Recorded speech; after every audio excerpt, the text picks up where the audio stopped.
Hello and happy spring. Today we're going to focus on the eights as it relates to people pleasing and our own personal power. This is the next in the series through integrative guidance around blending together modern psychology and psychotherapy with the ancient healing arts. So the number 8 is about personal power. And oftentimes, when we find ourselves in relationships or work settings where we fall into people pleasing, we are not embracing our personal power. And so, people pleasing is usually a coping skill that gets adapted or learned in our early childhood. Some of us grew up in homes where we learned to people please. It kept things peaceful, it kept things calm, and we learned that that was the best way to protect ourselves. The problem is that those coping skills that we develop in childhood do not translate into adulthood. They actually become maladaptive coping skills. And so embracing your personal power, finding your voice, setting limits with people, advocating for yourself, coming from a place of self-esteem is super important. And that's going to be the theme as we talk about the eights. So the first card that we're going to focus on in the eights would be the Eight of Swords. And as we've been doing, we're going to use both the Rider-Waite deck and the Conley deck because the symbols are a little bit different. And the symbols speak to our unconscious, right? Because reminder that the goal of the tarot is to bring what's unconscious up to a conscious level so that we can begin to address that. And so this card is really about feeling a sense of isolation. You can see here we have Jupiter, which is about expansion, and Gemini, which is a mental energy, typically about communication, right? And so we can see this figure is blindfolded, she's all bound up, and the swords are all around her, keeping her away from what's available to her. And it even looks like there's some water at her feet. We'll talk more about the cups and water as it relates to our emotions. In the Conley deck, the figure is behind a window. The swords are stuck in the ground. They're stuck in the snow, right? And so this would represent sort of our emotions being frozen and unavailable to us. The swords are an air sign, and this is about how we get stuck in our head and we overthink things, right? And so this is about feeling a sense of hopelessness. It's victim thinking, and it really reminds us about what is not working in our lives. If we feel isolated, if we're falling into people pleasing to keep the peace, right? We're cutting ourselves off from having access to what we truly feel and what we truly want. And that's really what the Eight of Swords is trying to raise our awareness about.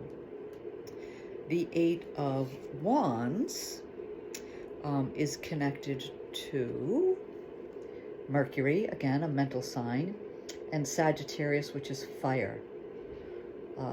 It's about our perceptions, right? And how we perceive things, right? And so in both of these cards, we have wands that are coming in quick, they're coming in fast, they're falling from the sky.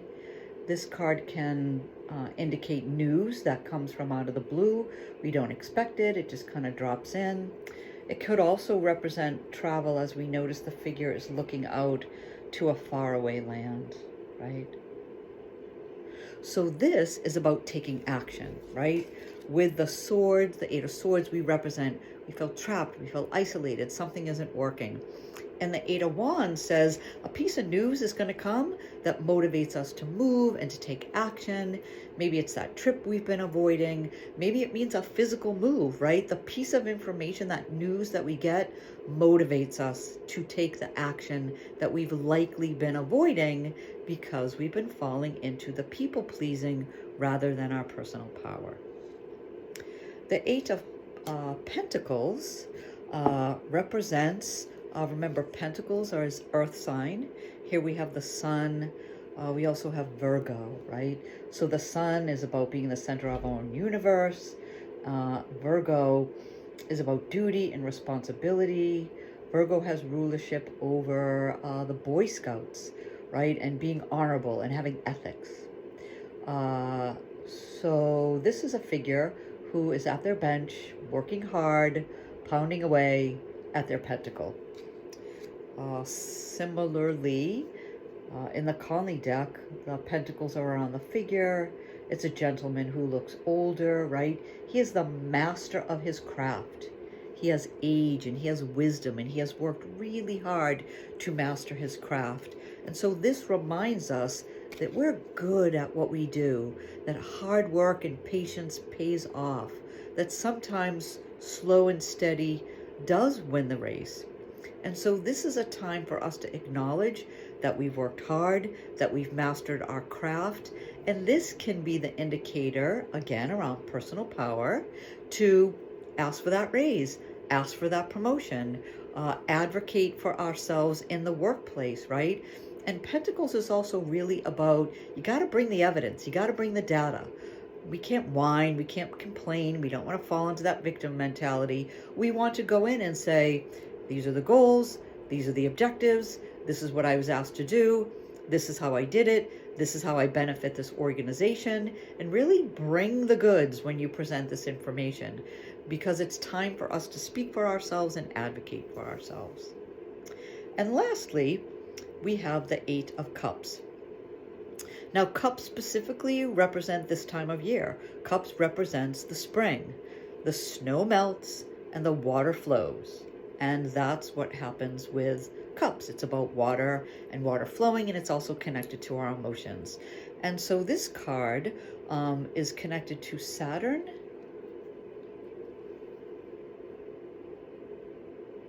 and Jupiter, right? Well, let's see if we can make that less fuzzy. Okay. And these are energies that don't necessarily go well, right? Saturn is our lesson teacher. It's a constricting energy, right? And Pisces is about our beliefs. And this card is about walking away. Sometimes after a feeling of introspection, which is really illustrated in the colony deck, we can see the figure really sort of looking to the mountain. There's some cloudy skies. The one cup is illuminated, right? This is about going inward, being honest with our emotions, right? And sometimes the reason why we people please is because we don't want to disappoint people. That doesn't feel good to us, right? And sometimes the lesson there is we need to learn what it feels like to tolerate disappointing people, because all of our emotions are there to be experienced. Every one of them. We're not supposed to be happy, right? Our job is to experience our emotions and learn how to cope with them. And if we avoid disappointing people, leaving a job, ending a relationship, setting a limit with someone, and we fall into people pleasing, we're never going to embrace our sense of personal power. It's very, very important to allow ourselves to step into that, right? The number 8, if we turn it on its side, is the infinity symbol, right? It lasts forever. It goes on and on and on. And that sense of a healthy sense of self-esteem, recognizing that when we go inward and we're honest with ourselves, it might mean that something needs to end, that it's time to move on, that it's time to walk away from what doesn't work for us. And will we have emotions about that? Sure. Might we grieve the loss of a job, a home, a relationship, a friendship, anything that doesn't work for us, right? Yeah. And that's the human condition. Another experience and emotion that needs to be processed rather than be avoided. So during this spring season, as the snows melt and the sprouts come up, reflect on, are you people pleasing? Are you avoiding setting limits with people? Are you avoiding embracing your personal power and allowing yourself in a healthy way to be the center of your own universe? Because self-care is not selfish. There's a huge difference. So the spring is about new beginnings, right? We just entered into Aries season. And Aries is very action oriented. It's the beginning of everything. Aries is connected to the planet of Mars, which is about action. It's about moving forward. It's about athleticism at its best. It's about taking that fiery Mars energy and moving forward. At its worst, it's about anger. It's about fighting. It's about wars. It's about picking fights that don't need to be picked. And in this time where we feel bombarded, no pun intended, with bad news on the regular from our environment, from the media, it's important to step back and reflect on what is important to us. Where do we want to bring that Mars fiery energy? What do we want to take it to? It can serve us in very positive ways, or it can cause acrimony and upheaval and conflict. Every sign has its light and its dark side, and we want to embrace the positive parts of that. So where do you want to put your Mars fiery Aries energy? Where do you want to put that in? Embrace that personal power. Avoid that people pleasing. Have that introspection around, where did it come from? Where did I learn this? How did this pattern show up for me? Oftentimes it's very unconscious, and we want to raise that to the conscious level so we can have awareness about those behaviors and those patterns so that we can change them. So I just want to give a shout out and a thank you to all of the people who have followed my channel, who have subscribed, who've given me likes, comments, and reached out with questions.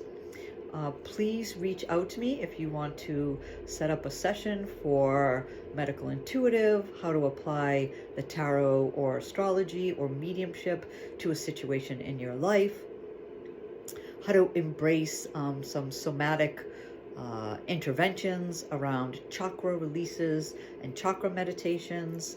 I have my contact information below. And also for those of you who have asked, I'm very open to accepting you buying me a cup of coffee.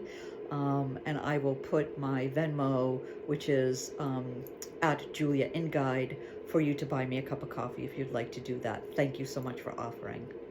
Enjoy the springtime, enjoy the sunshine, notice the sprouts, and next time we meet, we'll be talking about the nines. Bye-bye. Take really good care.